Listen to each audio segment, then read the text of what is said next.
Hey everyone, so I should have done this a couple weeks ago, but I got busy. I am cutting back my willows.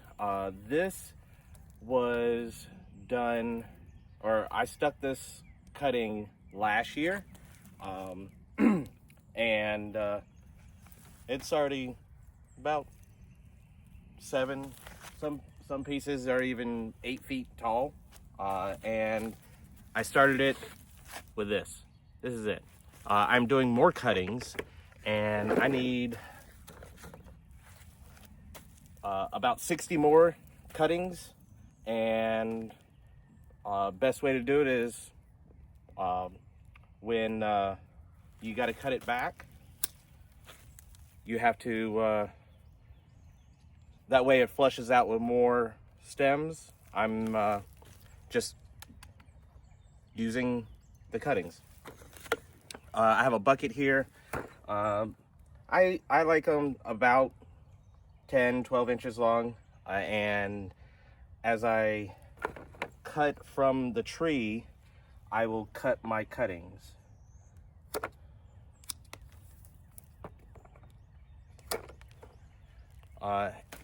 So yeah, and I'll fill up this bucket and stick them, and I'll definitely show y'all how to do it. It's very, very simple, but we'll go through here and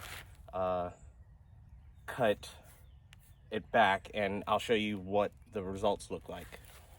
So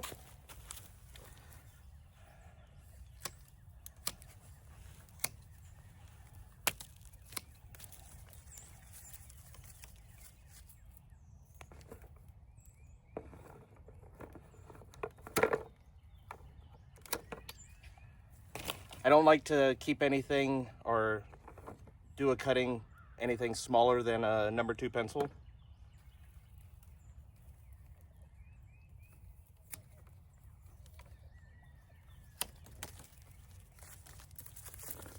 And I'm trying to keep count as well.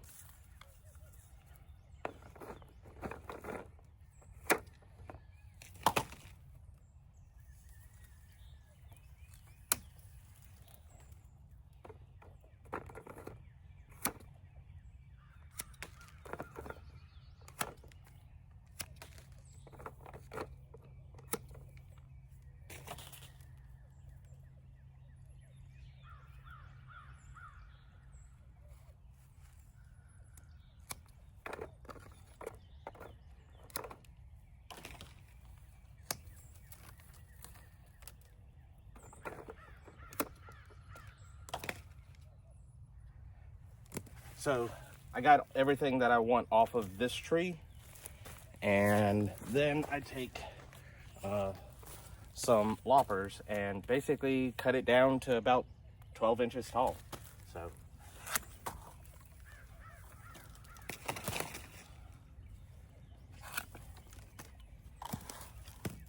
the loppers are for the larger branches, like this one. You can kind of see it's about the thickness of my thumb.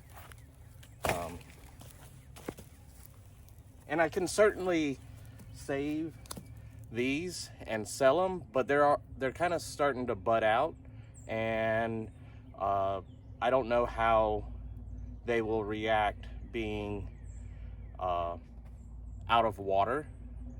I feel like the leaves might wilt and fall. So and then kind of go through and clean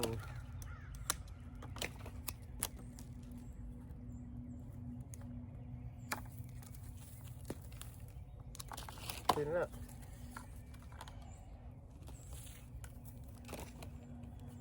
And then any old weeds too.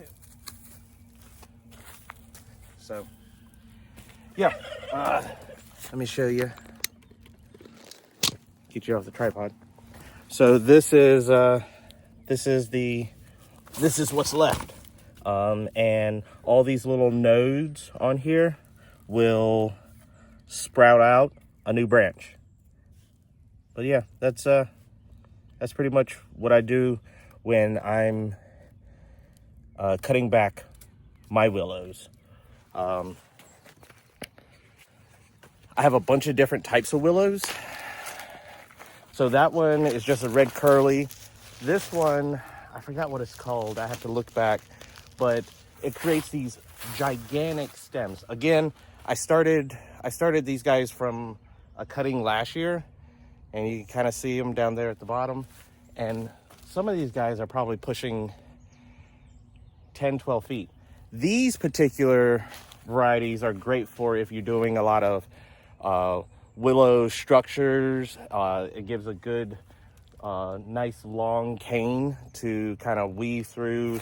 I'm sure you've seen those hedges and whatnot, and art installations.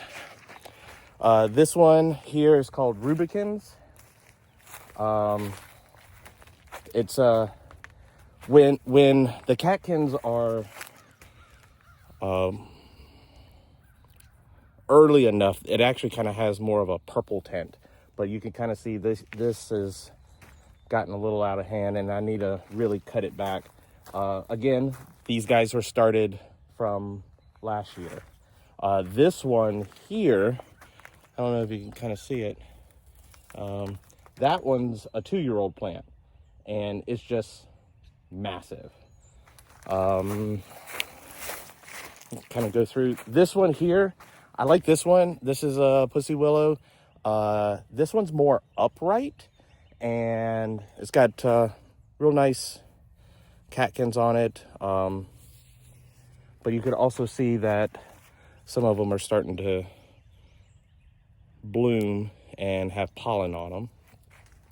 This is a green curly or a golden curly willow.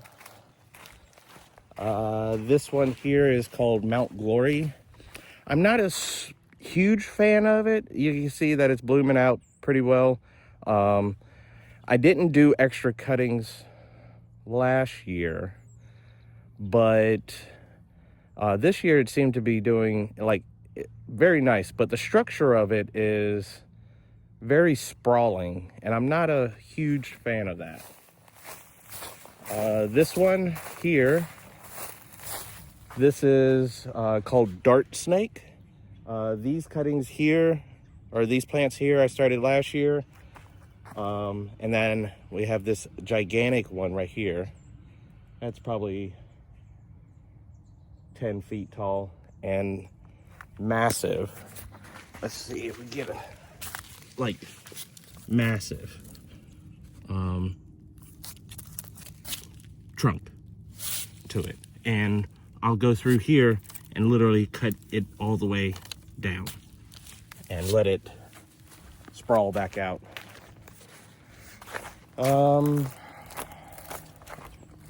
This one, earlier, so this is the same one as the one that I showed you earlier. This one is called Limon Improved. And then this one is Mount Aso. Again, this one is more sprawling type. Not a huge fan of it, but I'm gonna see what happens. This is Flame. It's a pretty color. These are 2-year-old plants here, and then these guys are last year's cuttings. This is a basket tree willow.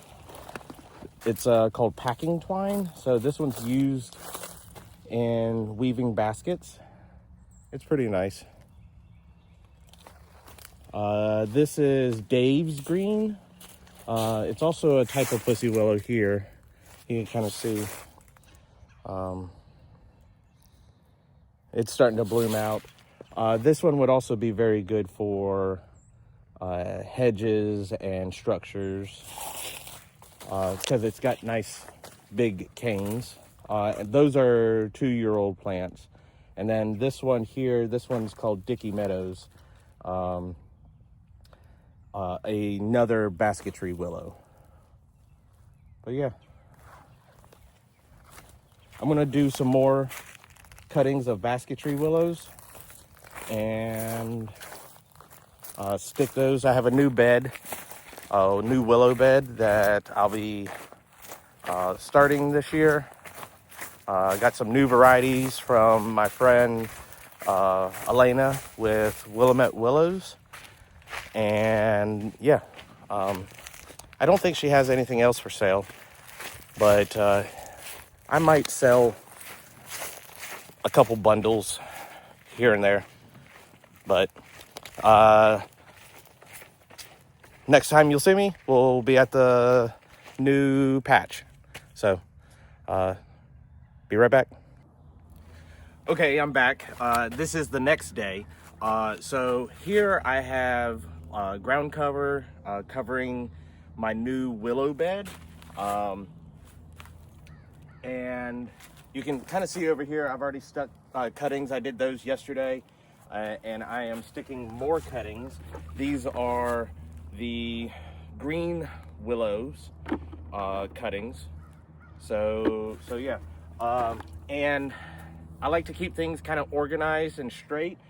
So I have a piece of string here, and I wrapped it around a couple posts that were set about 15 inches apart, and painted the ends so I have spacing down the string line.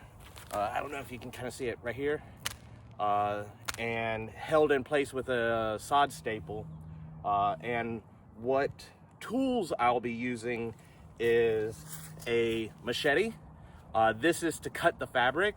Basically, I just walk down the row and stick it into the fabric, cutting it. Then I have a piece of rebar, and that way I can basically start a pilot hole for the cuttings. That way they don't get as damaged as much. And if I hit any tough spots, a hammer to hammer this rod into the ground, and a dead blow hammer. This one I think was 32 ounces. This is just kind of tap the cuttings into the hole. So what I like to, and a tape measure. That way I measure out each row going that way. So I know that I have 60 spaces here. I have 60 cuttings here. And also I have a plant tag. This will be held at the beginning of the row for identification. If somebody is coming by and looking and just wanting to see, and I put a sod staple through this and stick it right there at the beginning of the row. But I like to work in series, so I'll go through and cut the holes first. Then I will create a pilot hole, and then the cuttings. So I'm gonna put y'all on a time lapse. So.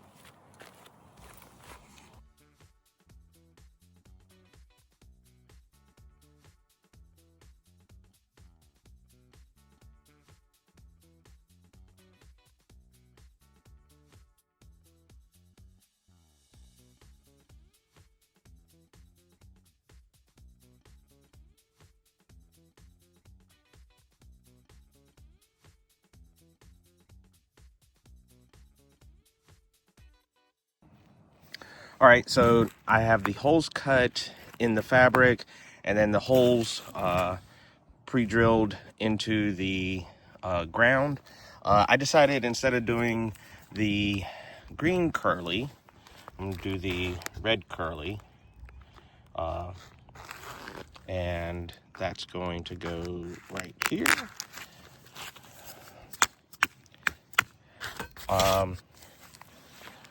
If you hear this sound, it's my turkeys. These guys were left over from Thanksgiving. Just kind of growing them out, and they're just kind of seeing what I'm doing today. So, but yeah. So now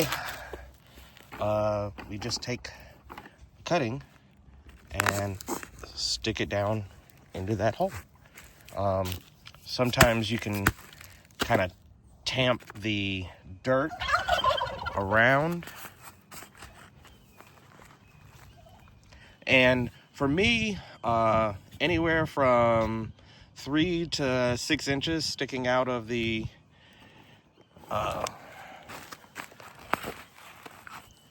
hole, it works for me. Sometimes it gets a little funky with these curly willows just because they curve and whatnot and don't go down in a straight hole.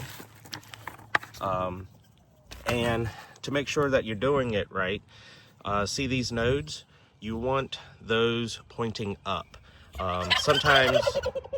Sometimes I cut an angle on the bottom of them, but you can kind of see how this one curves, and it's kind of hard to get that into a straight hole, but we'll try. And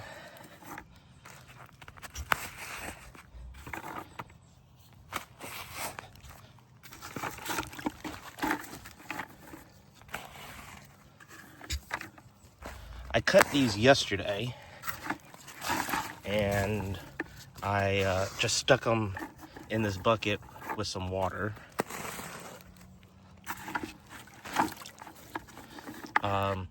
Also, so the reason why I cut the fabric is because they grow pretty quickly, and my first year growing willows, I just took the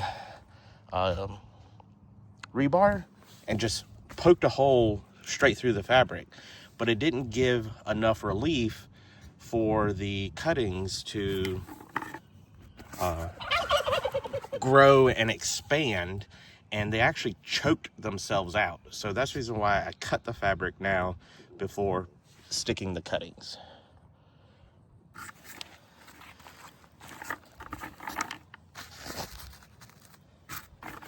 I'm also doing this right before a rain. So with, you see how kind of curly that one is?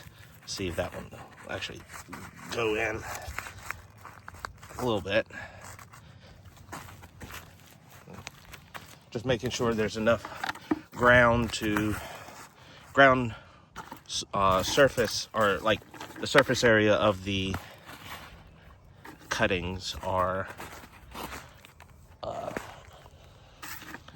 touching the ground, because I don't know if you can see, so all these little dots, not the nodes, but these little dots, they'll actually expand and roots will start forming from that.